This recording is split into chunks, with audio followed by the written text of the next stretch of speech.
ভাই দাঁড়ান তো দাঁড়ান। আমি দাঁড়াতে পারবো না, আমার সময় নেই। ভাই আমি একটা জাদুর খেলা দেখাবো, আমি বলে দিতে পারবো আপনার কোন পকেটে কি আছে। যাও তো ভাই যাও, আমার সময় নেই। আরে আমি চলে যাবো। দাঁড়ান ভাই, দাঁড়ান দাঁড়ান। আমি যদি বলে দিতে পারি আপনি আমাকে মাত্র 100 টাকা দেবেন, আর আমি যদি বলে দিতে না পারি আমি আপনাকে 1000 টাকা দেবো। তাহলে বলো আমার কোন পকেটে কি আছে। আপনার এই পকেটে 50,000 টাকা আছে, আর এই পকেটে একটা আইফোন আছে।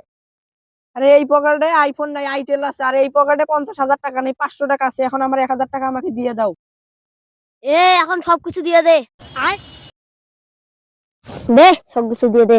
ভাবলাম এটার কাছে 50,000 টাকা আছে আর একটা আইফোন আছে, তো এই ফকিন্নির কাছে কিছুই নাই, ভাঙা একটা ফোন চালায় আর মাত্র 500 টাকা নিয়ে ঘরে ফকিন্নি। তাড়াতাড়ি দৌড়ে যা, নাহলে লাথি মারি কমর ভাঙ্গি ফেলাবো।